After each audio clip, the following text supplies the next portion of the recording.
Welcome, beauties, to the Feminine Network's very second online masterclass. Today, we're joined by the beautiful Cass of the Wellness Mumma Brisbane, who will be sharing tools and tips to help you and your family stay calm and connected. The Feminine Network is a community of women coming together to support one another in business and life. These masterclasses are one of the ways we learn and grow together by spotlighting the talents and wisdom within our community. Cass is a mum to 4 boys, a small business owner, and a student naturopath with a passion for helping families feel more calm and connected.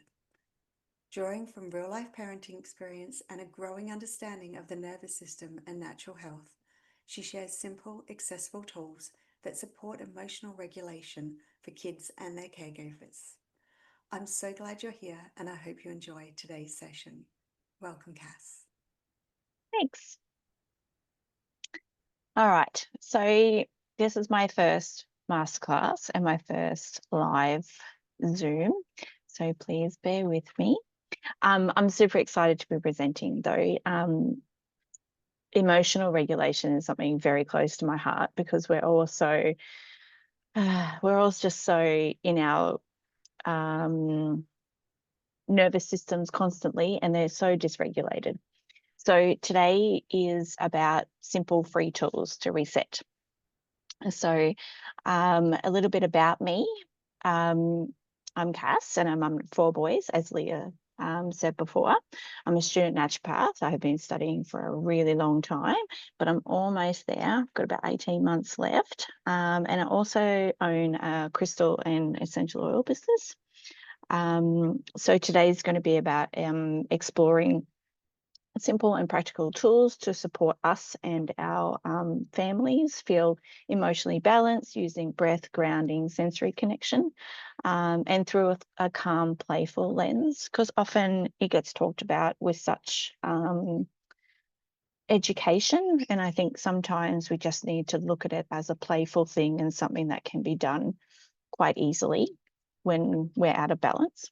So it's about doing less and not more, and not feeling overwhelmed.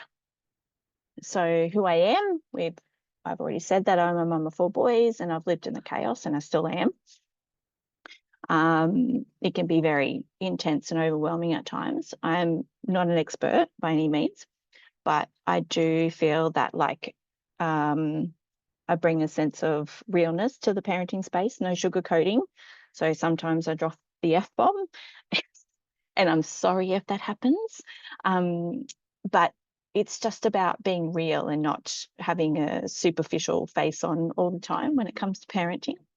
So I do like to blend a little bit of science with soul, but I'm more soul-based. Science is really hard for me with my study and stuff, but I do understand that science plays a big role. So so basically this life is about connection, and that's what I would like to bring today. So let's get started on our nervous system, what our nervous system is, and how our brains actually work. So, excuse me, I'm just looking at my notes. So we have 2 brains. So we have an emotional brain and we have a thinking brain. The emotional brain feels first and it reacts quickly and it activates in danger or stress. And then we have the thinking brain. It thinks through things, it plans and solves, and helps with regulation and reflection. So when we talk about fight, flight, freeze, or fawn, the sympathetic nervous system, that's what we're talking about. And the parasympathetic nervous system is rest and restore. So your brain, your thinking brain comes back online after having a meltdown about something, basically, and then your body slows down and your digestion returns and your heart rate steadies. You feel calm, safe, and connected. So we're going to run through what this means, basically. So, but first, this is a cute little quote. How do I tell my nervous system that I'm not being hunted for sport? Because we are constantly on edge, because we're just go, go, go.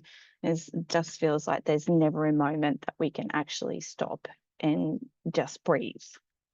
So it's, we're constantly on high alert.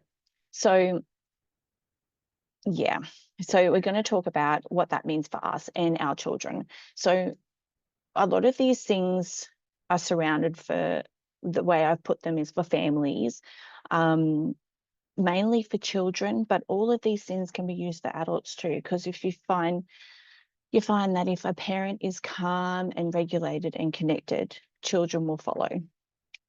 So what this means for us. So big feelings are a sign that the emotional brain and sympathetic nervous system are active. It's our body's way of keeping us safe. So regulation means helping the parasympathetic nervous system and thinking brain to come back online. Kids, this is what I was just talking about. Kids learn regulation best when adults model calm and provide steady support. This is co-regulation. So I don't know whether you've ever been around somebody who's really anxious, or even the other way, really calm, and then all of a sudden you're feeling the same feelings. We play off each other quite constantly. So they're about small, simple tools that we can use to help ourselves. And also, I just want to clarify that it's not about avoiding big feelings. It's about coming back to calm after them, because feeling the feelings are important, because if you don't feel them in the time, they come up in other ways at different times. So we need to really sit with our feelings, whether we're uncomfortable or feel safe, or regardless of what you're feeling at that time, we need to sit with them. So we're going to have a quick look at what fight, flight, freeze, and fawn. Now, fawn might be a new one for some people because we're so used to hearing fight, flight, freeze responses. So this is in context to little people, but it can also be used for bigger kids and also adults. So fight is obviously the big emotions, like yelling and hitting and tantrums, and even adults do that. We just do that in different ways. So the body is saying, I need to defend myself, because you're on edge. You're like, what is happening? I need to make sure that I'm not going to be killed by a bear, which is something that doesn't happen in Australia. But anyway, but there's lots of other things that kill us. And then we have flight. So running away, hiding, avoiding. So the message is, I need to escape this. This is quite often what we feel when we're feeling high emotions. I need to move away for that because I'm uncomfortable. But the whole concept of our nervous system is that we have to feel those feelings. They're there for a reason. It's about how we react to them. That's the difference. So, and then we have freeze, is going still, zoning out, shutting down. As adults, we do that quite a bit as well, because we don't know, we're just better off, we feel like we're better off removing ourselves. So, and then little kids is, if I stay quiet, maybe this will pass. So because they're feeling uncomfortable and maybe they're seeing a little unseen, so they tend to, again with the flight, they freeze and they move away. And so fawn is people pleasing, trying to keep everybody happy. So this is something as adults we tend to recognize earlier as we're moving through our own traumas. But children, so their thinking is, if I'm good, I'll stay safe. So if they feel like their love is conditional. So if I love bomb you, then you'll love me back. So, which is really sad in some ways, but it's about getting the children to recognize this and then moving on from that. So I hope that made some kind of sense. Now we come to what is actually regulation, because we talk about this a lot, but we don't actually sit down and go, okay, so where am I with this? Like, what actually is regulation? And to put it simply, it's about finding our way back to calm. So after having a dysregulation, it's about recognizing, responding to, and then recovering from those big feelings as adults and kids. And then it helps us stay steady during stress, overwhelm, frustration. It's not about never getting upset, like we spoke about before. Like, we need to feel those emotions because things upset us. It's about learning to come back to calm and overcoming those hurdles.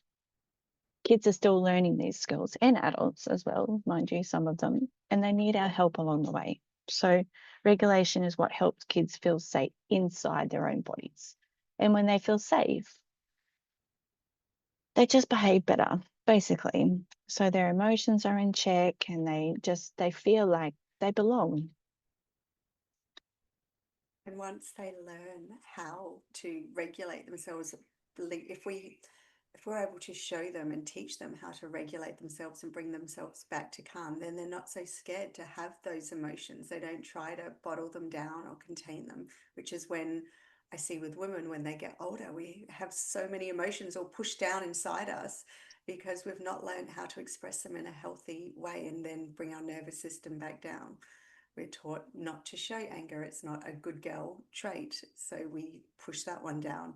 Big boys don't cry, things like that. So yeah, teaching the parents how to share regulation with their children is a beautiful offering, and one we definitely need to see more of, more teaching trainings going on for. I agree. And I like it's not easy work by any means. And we get later on, I speak about the fact that we're all still learning and it's okay. That all this is okay. And we have to be okay with making mistakes. But it's about learning from them. But being able to, as a grown up and as a parent, someone who is your children look up to, we have to be able to do that for ourselves before we teach it to others, before we can share it. And they learn through our modeling. So if we model this sort of behavior, and I constantly say to my children, I've made a mistake. I am human. This is me making a human mistake, and there's going to be plenty of them. But when they're really young, they don't see us in that way. They don't hear our voices, they see our actions. So being able to model and co-regulate is so important when they're younger. I agree, because it's a learned behavior. Like, it's so I watched something recently about how so children do not look after themselves like their mother sorry. So children look after themselves like their mothers look after themselves. Yeah. So if we're not looking after ourselves, our children are going to do the same thing because it's a modeled behavior. Yes. We can say it, but doing it is another thing. Yeah. So that brings us to co-regulation. So co-regulation is calm is contagious, like we were talking about before.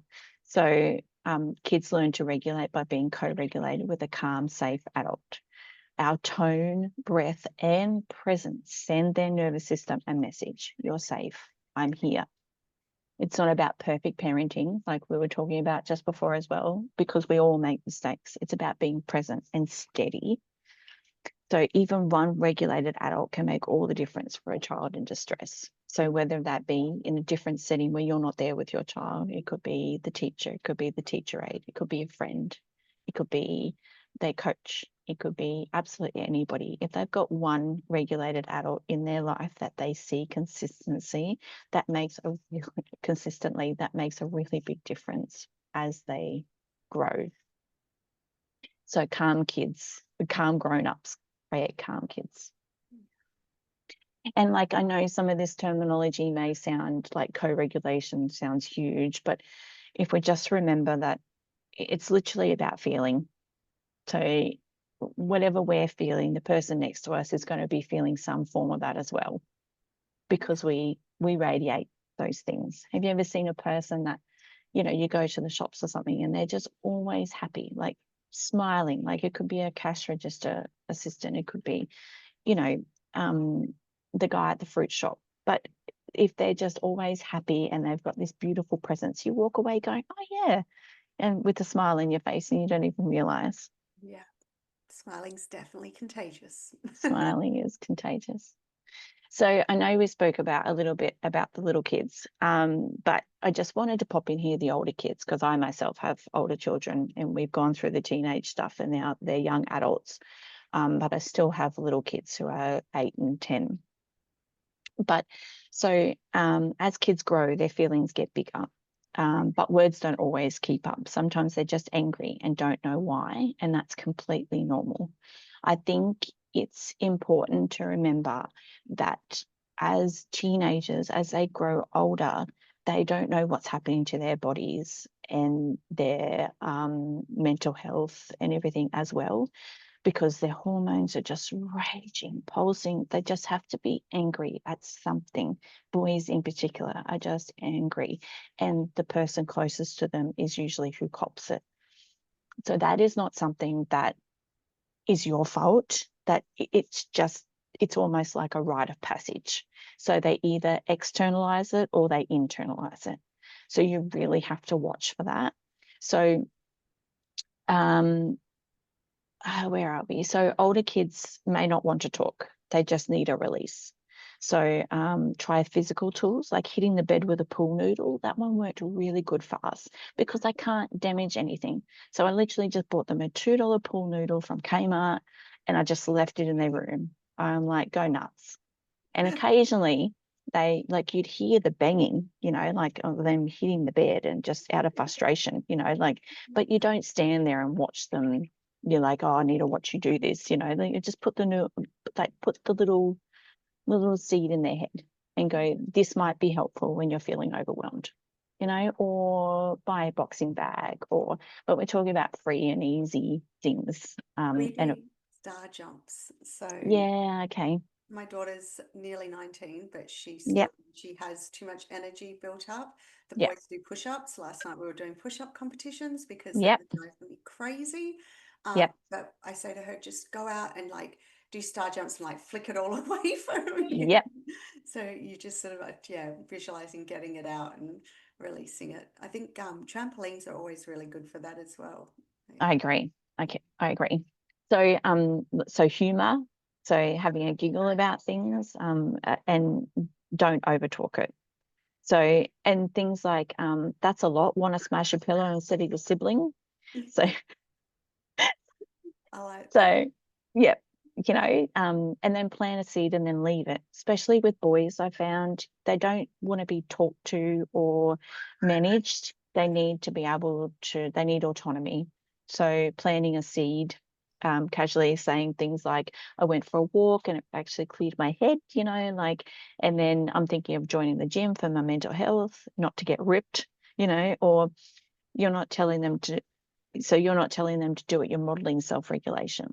Yes. So they might respond with, maybe I'll come with you, or, you've planted the seed and maybe they'll go and do it themselves, or they'll go, Mum, since when are we a gym family? And that creates like a hilarious conversation about, like, well, why aren't we a gym family? And why do you think I don't go to the gym? And, like just having just a real conversation about things, because some people are gym families and some people aren't. Yeah. Either way, it's connection and it's always a win. Doesn't matter how it gets there. So older kids need less direction and more example. Regulation grows when they feel safe and not scrutinized. And that was a big one for me personally, is going, I think you should be doing this, when that's not what they need. They need you to model what they need to do, and they'll pick and choose on what they think is right for them, and they'll trial it and go, oh, I don't think that was good, so they'll pick something else, or they might love it. But it's not about fixing them or making them into who you want them to be. It's Yes. about them being who they need to be and them trialing and making mistakes, because that's how we learn. And being safe to express themselves Yes. so that and know that they're not going to be judged or not loved for it, that they can. Yes, definitely. Yeah. Love is not conditional. And I think, again, that was with the fawn concept that we were talking about before. Love is definitely not conditional. So if you make a mistake or you do something you know, that you think is like end of the world kind of stuff. It's not, I'm not going to love you any less for that. Yeah. It's about trying to teach them that there's unconditional love always, Yeah. always. But yeah, I hope that made some kind of sense. Love it. Feels like Um, pillow instead of your sibling is gonna. yes, yes, yeah. So this one was just a bit of a funny, the gentle parent leaving my body after asking my kid to do something for the 18th time. So I've literally lost count of how many times I've done this over the years. Like the gentle parenting has gone out the window because it's like the 18th time that you ask them to do one simple thing and they just can't. And sometimes they're not doing it out of spite. They're just doing it because they either forget, something happens in between. Like there's just so much going on in their brains, teenagers as well as young ones, like, and adults, that we just forget stuff sometimes. And to remember too that it's completely normal. And even if it's not talked about in the spaces where it matters most, it is completely normal to make mistakes and have moments. 100%. Okay, so this one's a bit woo-woo, considering what we've been talking about. But so this one's about the magic of the first 7 years.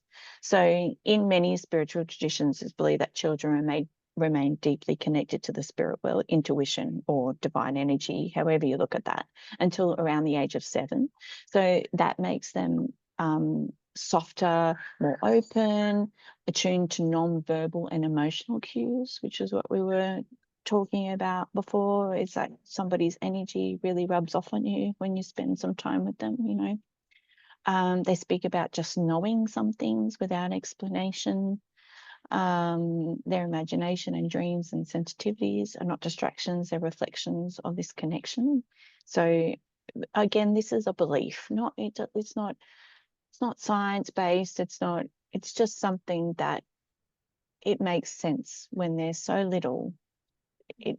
I guess it just puts a name on it, why they're so distracted and fairy-like and so angelic and they're just divine creatures. All ages are, but when they're young, there's just something really supple about them. They're just really sweet beings, and it makes you wonder where they came from.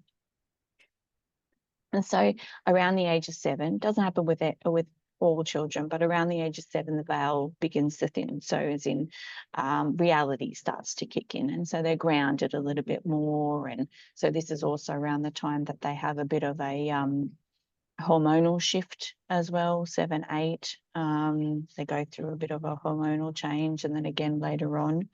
But yeah, so if you can nurture them as much as you can before, you know, that beautiful age of 7, then they're going to have such a solid grounding in this life. So supporting a child's sensitivity in these early years can nurture the spiritual awareness, emotional intelligence, and sense of safety.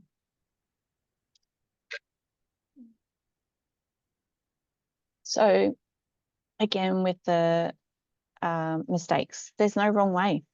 There is no wrong way to heal. So we're all doing the best that we can with what we know and what we have. When it comes to emotions, energy, and spirituality, there's no one size fits all. So what works for me may not work for you, and that is totally okay. If something feels right, brings you peace, or helps your child feel safe, it matters. It doesn't matter what that looks like for you. It really doesn't matter if it works for you, because you're the one who has to live with this, and so do your children. It doesn't matter what other people are doing with their children. They have different families, different rules, different upbringings, different values. So whatever is working for your family and you know it's working, keep doing it.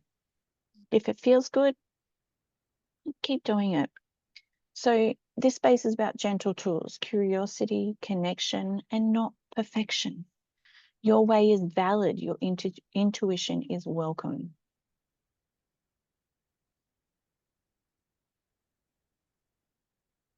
So another little small progress is still progress. So tiny shifts are still steps in the right direction. Perfection, I mean, what even is perfection? You don't know what perfection is. Perfection for you is completely different to the next person's perfection.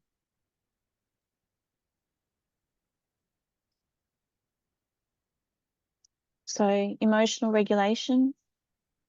And so we touched on this a little bit before, but so engaging senses enhances our understanding of the world and promotes mindfulness, helping to support us in the present moment.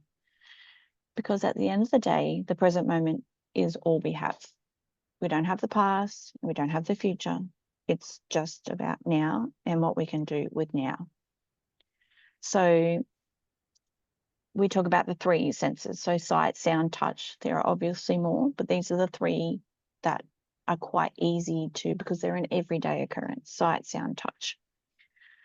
Focus on calming visuals can spark the imagination, shift attention away from stress, and help help the brain settle. And sound, the natural soothing sounds, calms the nervous system and creates a sense of safety and connection. And then touch. Touch is the same, but touch is a little bit different in regards to it literally brings us back to our to the present moment.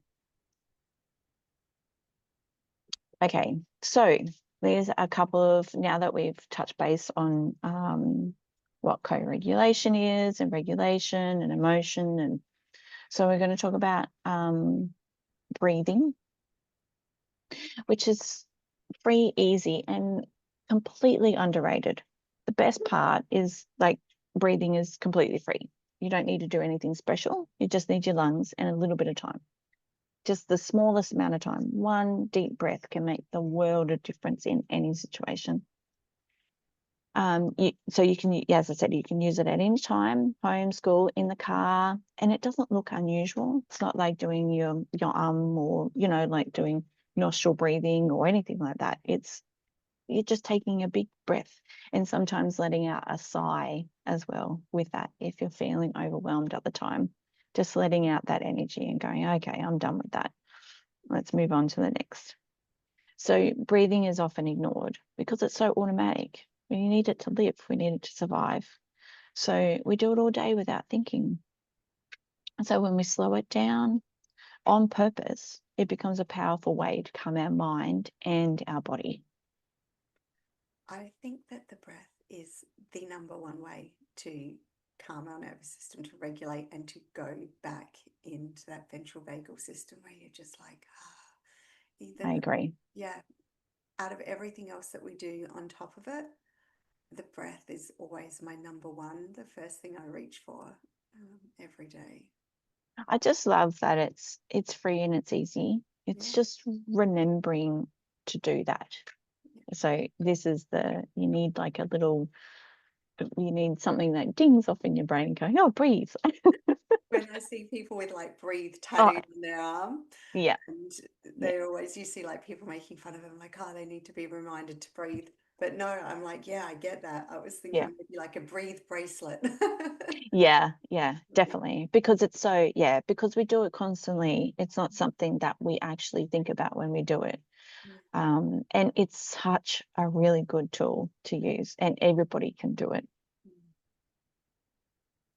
So with small children, we talk about breathing buddies. So connection, calm, focus. So breathing buddies help children connection with their breath. So you put a stuffed toy, any stuffed toy, it doesn't matter. Get them to lie down and you put the stuffed toy on their chest or their tummy, or it could be the same length as a child. It doesn't matter how big or small this toy is. And then you just get them to breathe and you watch the toy rise and fall, rise and fall. And so the stuffed toy is breathing as well. So you can get the kids to connect with, especially when they're younger. So, I mean, most children have some kind of connection to a stuffed toy or a blanket or they have a really yeah, they have a connection to something like that. And this is such an easy thing to do.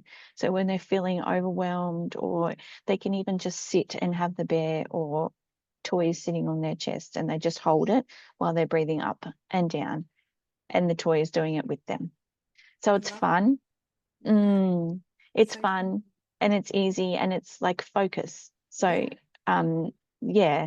So, and they're breathing deeply and they're concentrating on their breath, and they're going, this my stuffed toy is doing it with me, Yeah. you know, so they don't feel alone so much, especially if mum's really overwhelmed at that point in time as well, or whatever is going on. They have something that's there with them. Yeah. And yeah, and it's such an easy thing.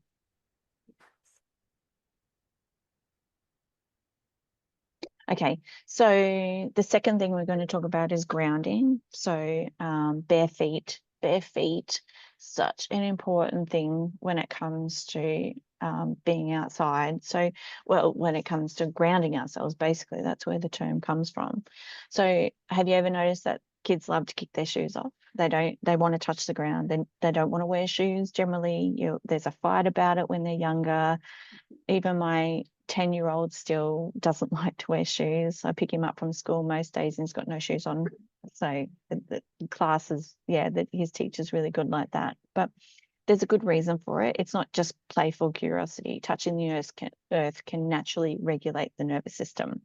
So, and it helps both children and adults feel safe, grounded, and calm. So, an easy thing to do with this as an adult, I know we talk about children, but children often get a lot more outside time than adults do. And so things like hanging up the washing with no shoes on, it's a 5-minute thing that you have to do. So outside, no shoes on. When they're at the park, take your shoes off. Yeah. Just be present with them. And the next slide is going to talk a little bit more about why earthing or grounding is so good for us. So it's earthing, it's a simple act of connecting with the earth, like walking barefoot or sitting on the grass. It can activate the parasympathetic nervous system, like we were talking about before, helping the body relax, slow the heart rate, and reduce stress. So even 5 minutes, even 5 minutes of this, and even if you're busy doing other things, you will still get the benefit of it. The Earth's natural negative charge can also help balance the body and reduce inflammation. So nature's gentle sensory input, soft textures, fresh air, calming sounds, further supports emotional regulation. So children naturally seek this connection because it helps them feel better. And when adults support that instinct, they're helping kids self-regulate in one of the most natural and powerful ways possible. So we'll always have the earth as long as we are living in this life, we will always have the earth. So it's such a really simple and easy thing to do. It doesn't cost you a thing. Take your shoes off and ground yourself outside. Beautiful. Okay, so the third thing and the last thing we're going to touch on as tools is sensory things. So when we talk about being outside, earthing ourselves, you talk about we could lie on our back, for instance, and watch the clouds, the trees, or soft lights. Quite often when there's clouds about, we talk about what they look like. So quite often there's like a T-Rex in there or something, or I have boys, so it's quite often X-rated. So there's bums and there's all different sorts of things. So yeah, but it's cool. It's like a connection, and you go, I don't see that, and I'm like, but I see this, you know, as you're looking outside. Yeah. So I spy as well, like grounding games. I spy with my little eye, something outside, you know, like, and you can looking at the calming colors. And then the other thing that's low cost is glitter jars or snow globes.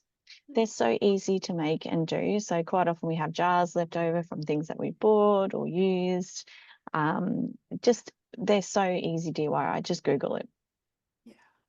And then sound. So nature sounds, birds, rain, ocean, humming, gentle singing.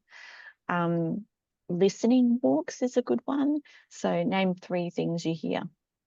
So it could be like rustling of leaves as you're walking. It could be a crow squawking in the background. And it could even be people talking in a house if you're walking past the house. So, and the other thing that you can do with sound is rhythmic tapping. Rhythmic clapping or tapping together. So, you know, the old school, like patty cake, baker's man. I'm showing my age here, but something like that, because you're doing it together and there's a nice flow, a nice rhythm in there. The other one is the touch. So it brings us back to body. Barefoot grounding, like we were talking about before, you can even do it indoors. It's not as good, but just having bare feet, there's just something about it instead of us being, instead of there being an extra layer between us and the earth. So soft toys, like we spoke about with the breathing buddies, hand squeezes when they're little, just let them know, you know, We like, still do that now. My kids yeah, are like, I mean, my boys are still young, but we have a 3-hand squeeze, and it means I love you. And we can do it when we're driving, we can do it when we're out at the park or in the shops, and it's always been this thing from when they were really little, when you couldn't talk, you could still squeeze them and say, I love you. yeah. Or you just wanted to say it in a different way, and they still do it to me now. It's beautiful. Yeah, it is it's a really beautiful thing if you can find something that connects you. And it, like, when you implement these kind of things when they're teenagers, they probably look at you like you're silly. But if Yeah. you've done it from when they were little and it just continues, it's just something you do, you know, like it's not, yeah. And then sensory cozy blankets and warm things like that. I have a couple of neurodivergent children and I myself am neurodivergent. So those kind of sensory tools are helpful. And yeah. So we're just winding down now, but I just want to talk about self-compassion. So we were talking before about there's no wrong way to heal, and be kind to yourself, basically, because we all make mistakes. So acknowledge your feelings and give yourself permission to feel them. It's part of this life, and we have to be okay with that. So practice mindfulness, like engage in breathing exercises to connect with your inner calm. It doesn't have to be anything specific. You can be having a shower and go, geez, I just need a second. Just take 3 deep breaths in the shower. And I promise you, your brain and your heart will be connected after that. Just take a moment. It doesn't cost you anything. Just your time. Yes. And embrace your imperfection. Understand that everyone makes mistakes. It's literally a part of the human experience. So being neurodivergent in particular, we tend to be really hard on ourselves. So my children as well. But if you don't make mistakes, you don't learn. And learning is part of life. So just try and have some self-compassion. And if we get to a point where we think we've learnt it all, then we've got so much more to learn. I agree. I agree. Learning is such a big part of this experience that we're living at the moment. One of our family sayings is, the only thing I know is that I know nothing. Yeah, that's a good one. Yeah, Yeah, I like it's that. a reminder that we don't know it all, and we have so much that we need to learn, that we want to. Mm, yeah, there is so much out there, so much. So making it a part of every day, which is super hard, but start small. Choose one tool, breathwork, grounding, or using a breathing buddy, and try it just once a day. That's it. So, for example, 3 deep breaths before school drop off. Just together, sit there, 3 deep breaths. You have to breathe. So also make it routine. Link it to something you already do, like brushing your teeth, meals, or bedtime. I thought about this and I thought about how I could explain this, because I wake up in the morning and the first thing I want is a coffee. And I'm like, my cortisol levels do not cope very well if I have a coffee first thing in the morning. So so it's a drink of water and then, do something, sit, write in my journal, whatever it is, and then an hour later have a coffee. It's a Yeah. bit like checking your phone when you first wake up as well. That is that is not good for you to because it raises our cortisol levels as well. Like you pick up your phone and you've got 300 people staring right up back at you, and yeah, just to kind of bring ourselves back. It's just making really small changes to see big differences. Yeah. So the making it routine, nature grounding after school, like, I don't know, 2 minutes walking back to the car after you pick up the children from school with no shoes on, Yeah. if the ground permits, obviously, but just little things. And then the other thing is doing it together. Yeah. Kids learn best when we model, make it a moment of connection, not correction. So let's shake out the day together, like you were talking earlier, Leah, about the star jumps and the push-ups and the doing it together. Or let's go outside and see how many stars there are if they're Yes. not settling at night. Like that is, we have all of this at our doorstep, all of it to Yeah. help us, and they're free. Yes. So it's just a matter of remembering it at the time. So keep it playful, keep it real, keep showing up. Thank you. So that's it from me. Thanks so much. I appreciate it. I Yes. If you need me, I'm on email, website, or social media. Yeah. At the moment I've only got products on my website, but I would like to delve into some online courses and things like that, or printable, downloadable, easy reminders, I guess, to put on the fridge. I'll Yes. keep everybody in the loop. Yeah. Well, thanks. I will make sure that I pop all of your details down below on the page, and I've had a few messages come through while we've been Oh, talking saying they've not been hmm able to get onto the Zoom. So I'm assuming that there's been a problem with the oh, setup, which is fine. It gives us, we will do maybe a Q&A in a week or two's time on hmm Yep, Instagram, and that sure. way people can submit any questions they've got. But that was fantastic, Cass. Thank you so much for sharing with us. As No mentioned, worries. all of your details will be popped below. And if anyone has any questions, pop them in the comments and I will share them with Cass and we'll do that Q&A. Awesome. I hope Thanks, you Leah. all have a beautiful day. Bye. Bye.